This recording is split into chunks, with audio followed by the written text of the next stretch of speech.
সবুজের ফসল ভরা এক গ্রাম। সেই গ্রামে রামু নামে গরিব চাষি বাস করত। সে চাষ করে ফসল বিক্রয় করে যে টাকা ইনকাম হতো তা দিয়েই তার কোনো রকম সংসার চলত। সে সকাল হলে মাঠে যেত আর সারাদিন খেতে খামারে কাজ করত, আর সন্ধে হলেই সে বাড়ি ফিরে আসত। এইটাই ছিল তার জীবন।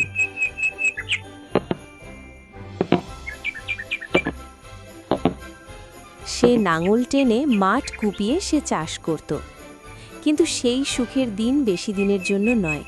চলে এলো খরা। আকাশ থেকে পানি হওয়া বন্ধ হয়ে গেল। সবাই চাষবাস বন্ধ করে দিল, কিন্তু রামু বন্ধ করল না। রামুর বিশ্বাস ছিল একদিন সে সফল হবে। এই গফুর, পানি হয়তো বন্ধ হয়ে গেল, আর চাষবাস করা যাবে না। ওই রামু যাচ্ছে, ডাক। এই রামু, এই শোন, কোথায় যাচ্ছিস?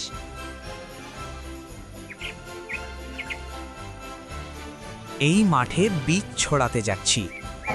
এই রামুকে কেউ দেখ, পানিটা নিয়ে কিচ্ছু হয় না, বীজ ছড়াতে যাচ্ছে বেকার বাবা। সে কারে কোথায় কান্না দিয়ে এসে বাড়ি চলে এলো। তার বিশ্বাস ছিল সে একদিন ফসল ফেলাবে। লোক যা বলে বলুক, লোক অনেক কিছু বলবে।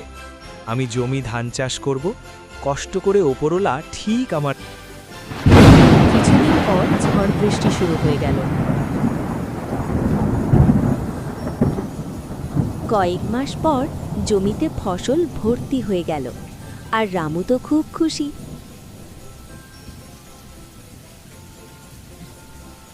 আর রামু তো আনন্দের সাথে জমিতে ফসল কাটা শুরু করে দিল। সে সারা দিন ফসল কাটল। ধান কেটে বয়ে সে বাড়ি নিয়ে নেল।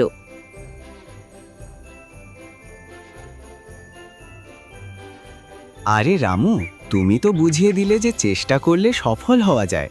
আমরা হেরেছি, তুমি জিতেছ। হ্যাঁ, ঠিক বলেছ। চেষ্টা করলেই সফল হওয়া যায়। আমি চেষ্টা করেছি, আমি সফল হয়েছি। তোমরা করনি, তোমরা হেরেছ। তাহলে বন্ধুরা, তোমরা এই গল্প দিয়ে কি শিখতে পারলে? যে চেষ্টা করলে সফল হওয়া যায়। আমার এই গল্পটা যদি ভালো লেগে থাকে তাহলে ফলো করে পাশে থাকবে।